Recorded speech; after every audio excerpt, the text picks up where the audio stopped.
গাজা উপত্যকায় যুদ্ধ যখন আরো তীব্র হয়ে উঠছে, ঠিক তখনই নতুন করে চাঞ্চল্য ছড়িয়েছে এক দাবিকে ঘিরে। ইসরায়েলি সেনাবাহিনীর দাবি, তারা হামাসের সামরিক শাখার শীর্ষ নেতাকে হত্যা করেছে। গাজা সিটিতে চালানো এক হামলায় তাকে হত্যা করা হয়েছে বলে দাবি করা হয়।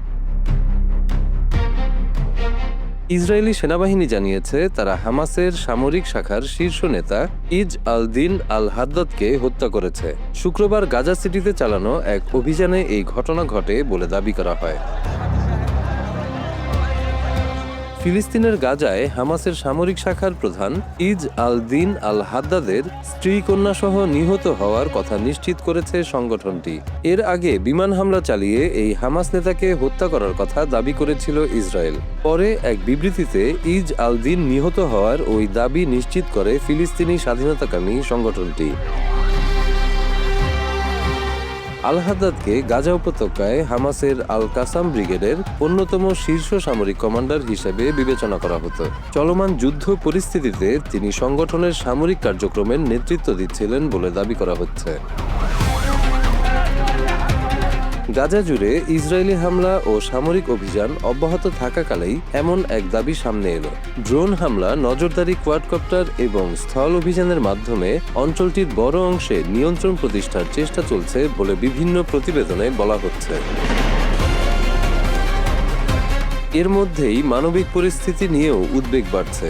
জাতিসংঘের এক জ্যেষ্ঠ কর্মকর্তা পশ্চিম তীরের একটি মসজিদে আগুন লাগানোর ঘটনায় তীব্র নিন্দা জানিয়েছেন। অভিযোগ রয়েছে, ইসরায়েলি বসতি স্থাপনকারীরা এই হামলা চালিয়েছে এবং ঘটনাস্থলে হিব্রু ভাষায় গ্রাফিতি পাওয়া গেছে। জাতিসংঘের ওই কর্মকর্তা বলেন, ধর্মীয় স্থাপনা ও বেসামরিক সম্পত্তিতে হামলা কোনোভাবেই গ্রহণযোগ্য নয়।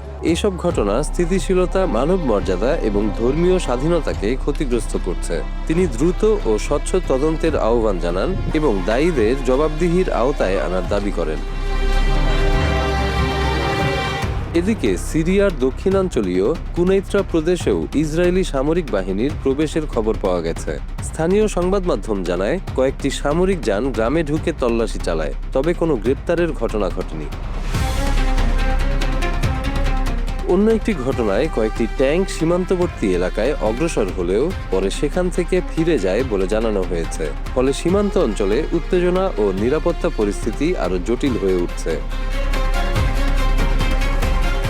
মধ্যপ্রাচ্যের বিভিন্ন ফ্রন্টে একযোগে চলমান এই ঘটনা ও পাল্টাপাল্টি অভিযোগ পরিস্থিতিকে আরও অনিশ্চিত করে তুলছে।